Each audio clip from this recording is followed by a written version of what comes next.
be made. I'll stay, I decided. This company has good people, good resources. They just needed the right leadership. By the end of the day, everything had changed. The board convened an emergency session, appointing me as CTO after accepting Michael's immediate resignation. The Pentagon contract was being redrafted, with my name and role prominently featured. As I packed up my office to move to the executive floor, Linda from HR stopped by again. "So that's what you meant about Monday," she said, shaking her head in amazement. "You knew all along." I smiled, picking up a framed photo of my Los Alamos team. Sometimes, the best way to prove your worth isn't by shouting about it. It's by letting others reveal their true character through their actions. The next few weeks were intense but satisfying. The story of Michael's downfall and my revelation spread through the defense technology industry like wildfire. The same executives who had dismissed my theoretical approach now sought my advice on quantum security implementations. 3 months later, I stood in the same conference room where Michael had once mocked my expertise. The walls now displayed the patents and awards I had kept hidden for so long. Around the table sat my new team, brilliant scientists and engineers who shared my vision for the future of quantum security. The fundamental breakthrough, I explained to a room full of engaged faces, isn't just in the quantum encryption itself. It's in understanding that theoretical foundations and practical applications aren't opposing forces. They're essential partners in innovation. As I outlined our next phase of development, I thought about Michael now facing federal investigations for his attempted appropriation of classified technology. He had been so focused on taking credit that he never stopped to understand what he was stealing. The Quantum Security Division flourished under my leadership, expanding beyond military applications into revolutionary new areas of secure communication. The theories Michael had dismissed as impractical became the backbone of a new generation of defense technology. Sometimes, at night, working late in my new office, I look at the complex equations on my whiteboard and smile, remembering Michael's dismissive comments about theoretical abstractions. The same theories are now protecting vital military communications worldwide, saving lives and securing nations. Because sometimes, the best revenge isn't about destroying your opponents. It's about building something so significant that their attempts to diminish you become footnotes in your story of success. And as I review proposals for our next quantum security breakthrough, I think about all the other hidden experts out there, quietly changing the world while others take credit for their work. My door is always open to them now. And my first question in every interview is never about credentials or experience. Instead, I ask, what theories do you believe in that others have dismissed? Because I've learned that the most revolutionary innovations often come from those who were told their ideas were too theoretical, too academic, too impractical. And sometimes, the person they try to dismiss as impractical turns out to be the one who revolutionizes an entire industry. That's not just theory. A message from Dr. James Chen at the Pentagon. Documentation received. Everything was in place for Monday's review. 5:29 a.m. They wouldn't know what hit them. I glanced at the time, 72 hours until the Pentagon's review committee would arrive. 72 hours until Michael's carefully constructed facade would crumble. Linda from HR stopped by my office, concern evident on her face. "Sarah, I heard what happened in the meeting. Michael shouldn't speak to you that way. Maybe I could set up a mediation?" I shook my head, smiling. "Don't worry about it, Linda. Everything will sort itself out on Monday." "What happens Monday?" she asked. "The Pentagon's review committee is coming to evaluate the quantum encryption system," I said. "It should be enlightening." After Linda left, I pulled up the complete documentation of my work, over 500 pages of detailed technical specifications, mathematical proofs, and development histories. Everything meticulously dated, witnessed, and authenticated. 2 years of careful preparation had led to this moment. I thought about Michael's smugness, his casual dismissal of my expertise, his systematic appropriation of my work. In 3 days, he would learn what it means to underestimate the wrong person. Because what he didn't know, what none of them knew, was that the Pentagon hadn't chosen quantum defense solutions because of Michael's leadership. They had chosen us because someone at Los Alamos had recognized my work. Someone had seen my fingerprints all over the quantum encryption protocols and had alerted the right people. The defense contract wasn't a certainty. It was contingent on proving the source and validity of the theoretical foundations that I had documented in extensive detail long before joining Quantum Defense Solutions. I packed up my laptop, taking one last look at the equations on my whiteboards. In the center was a complex formula, the key to making quantum encryption practical for military applications. Michael had presented it today as his breakthrough innovation. On Monday, he would learn who really held the keys to this kingdom. As I walked out of the office that evening, I couldn't help but smile at the thought of what was coming. Sometimes, the best revenge isn't about getting even. It's about revealing the truth in a way that no one can deny or ignore. Monday was going to be very interesting indeed. Monday morning arrived with the kind of clarity that only comes before life-changing moments. I got to the office at 6 a.m., well before anyone else. The Pentagon Review Committee would arrive at 9 a.m. sharp, and I wanted everything to be perfect. The conference room looked like a war room. My technical documentation was arranged in precise stacks, each section color-coded and cross-referenced. On the walls, I had mounted clear acrylic boards showcasing the key quantum encryption algorithms. My original work from Los Alamos now evolved into something even more powerful. At 8:30 a.m., Michael burst into the room, his usual confidence slightly frayed around the edges. "What is all this?" he demanded, gesturing at the documentation. "I prepared the presentation materials yesterday. These are the technical specifications the Pentagon requested," I said calmly, straightening a stack of papers. "The complete development history of the quantum encryption system." His face paled. "I didn't authorize this. Remove it immediately." "Actually," a new voice said from the doorway, "those documents are exactly what we're here to review." We turned to see Dr. James Chen from the Pentagon standing there, accompanied by 3 other people I recognized instantly: Dr. Maria Rodriguez, my former supervisor from Los Alamos, General David Harrison, head of military communication security, and Dr. William Turner, the Pentagon's chief of quantum technology research. Michael's demeanor changed instantly, a professional smile sliding into place. "Dr. Chen, welcome. I'm Michael Thompson, head of development. I prepared a comprehensive presentation of my quantum encryption breakthrough." "Your breakthrough?" Dr. Rodriguez interrupted, raising an eyebrow. She turned to me. "Dr. Martinez, it's been a while. 3 years since Los Alamos." The color drained from Michael's face as he looked between us. "Los Alamos? Perhaps we should all sit down," I suggested, gesturing to the conference table. "There's quite a bit to discuss." The next hour was one of the most satisfying of my professional life. Dr. Chen began by pulling out a folder containing my original quantum encryption research from Los Alamos, classified work that had laid the theoretical foundation for everything Quantum Defense Solutions was now trying to sell.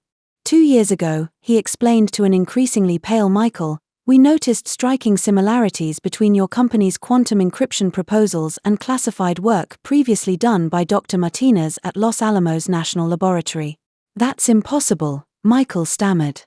"Sarah is just a junior researcher. She." Dr. Martinez, General Harrison corrected firmly, holds multiple classified patents in quantum encryption.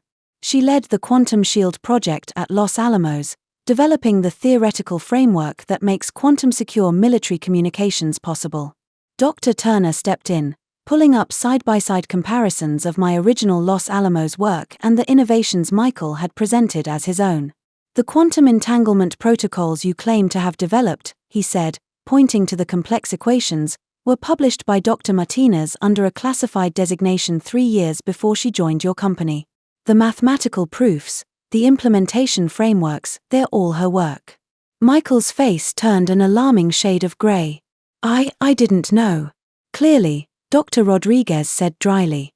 "What's interesting is how these highly classified approaches ended up in your presentations, claimed as your own work." I opened my laptop, pulling up my documented history of the past 2 years. "I can help with that," I said, projecting a timeline onto the wall screen. I've maintained detailed records of how my original research was systematically appropriated and presented as original development by Mr. Thompson. The timeline was damning.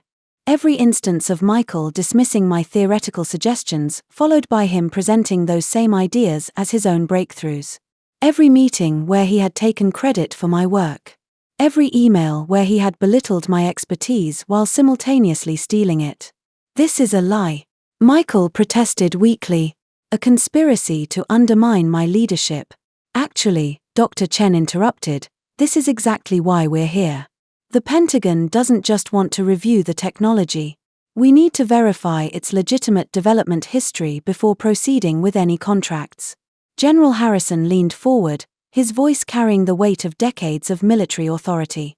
Mr. Thompson, do you understand the severity of presenting classified military technology as your own work? Of attempting to sell security systems based on stolen research? Michael's professional facade cracked completely. I didn't. I never meant, Sarah. Tell them. Dr. Martinez, Dr. Rodriguez corrected again. She has already told us everything we need to know. Her documentation is extensive and verified. The next few hours were a blur of technical reviews, legal discussions, and strategic planning. By lunch, Michael had been escorted from the building by security. His access was revoked pending a full investigation. But the real surprise came in the afternoon session. Dr. Martinez, General Harrison said, the Pentagon isn't just interested in the encryption system. We want to establish a new quantum security division, combining theoretical research with practical military applications. We'd like you to lead it. I looked at the proposal they laid out, a $200 million contract, 10 times what Michael had been pursuing. Full creative control. A team of the best quantum physicists and engineers in the country. You can stay here at Quantum Defense Solutions if you wish, Dr. Chin added. But as Chief Technology Officer, reporting directly to the board. Or we can help you establish your own company under the defense contract. The conference room at Quantum Defense Solutions fell silent as Michael Thompson finished his presentation. 20 pairs of eyes darted between him and me, waiting to see how I'd react to his latest attempt to diminish my work. I kept my expression neutral, fingers quietly typing notes on my laptop, notes that would prove very interesting to the Pentagon's review committee on Monday. My name is Dr. Sarah Martin. And this is the story of how my boss's attempt to steal credit for my work ended up changing the future of military technology, just not in the way he expected. As I was saying, Michael continued, his $3,000 suit barely containing his ego, my innovative approach to quantum encryption will revolutionize military communications. The Pentagon clearly agrees, which is why we're finalizing the contract next week. He clicked to the next slide, showing complex quantum algorithms that I had developed over the past 2 years. My algorithms. My innovations. My work. Of course, he added with a smirk in my direction, some team members insisted on pursuing alternative approaches. Outdated methodologies. Sometimes, people with theoretical backgrounds don't understand real-world applications. A few of my colleagues shifted uncomfortably in their seats. They knew he was referring to my background in theoretical physics and my obsession with pure mathematical modeling approaches, ones he had repeatedly dismissed as impractical. What Michael didn't know, what none of them knew, was exactly who I was before joining Quantum Defense Solutions 3 years ago. I let my mind drift back to that first interview. I had deliberately downplayed my credentials, mentioning only my PhD in theoretical physics from MIT. Not the decade I spent as a classified research lead at Los Alamos National Laboratory. Not the patents under different project names. Not the papers published under pseudonyms. We need practical solutions, Michael had said during that interview, barely glancing at my resume. Not academic theories. I had nodded, accepted the lower-level position, and started working. I had my reasons for keeping a low profile, reasons that would become very clear to everyone on Monday. The truth was, I had chosen Quantum Defense Solutions very carefully. Their work in quantum encryption was promising but flawed. They had the resources and connections to develop something revolutionary, but they were missing crucial theoretical foundations. Foundations I had spent years developing in classified government labs. For 2 years, I worked quietly, introducing my ideas as suggestions and theoretical possibilities. I wrote detailed documentation of every development, every breakthrough, every line of code. Most importantly, I documented every time Michael dismissed my work publicly only to later incorporate my theoretical solutions into his presentations. Thanks to my leadership, Michael was saying now, gesturing at the complex equations on the screen, we're weeks away from securing a $50 million defense contract. This will put quantum defense solutions at the forefront of military communication security. I typed another note. 11:47 a.m. Thompson claims direct credit for quantum entanglement protocol design. Reference original documentation dated 18 months prior, page 147 of submission to Pentagon. The meeting continued with Michael outlining his vision for the company's future. Every few minutes, he would throw another subtle dig at my work, my approach, my contributions. Each time, I added to my notes, cross-referencing with the extensive documentation I had submitted directly to the Pentagon's review committee. What Michael didn't realize was that his presentation today was the final piece I needed, the final proof of systematic intellectual theft and credit misappropriation. "Any questions?" Michael asked, concluding his presentation with a self-satisfied smile. I raised my hand, keeping my voice professionally neutral. "Could you clarify the basis for the quantum entanglement protocol? The mathematical foundation seems familiar." His smile tightened slightly. "The technical details aren't important right now.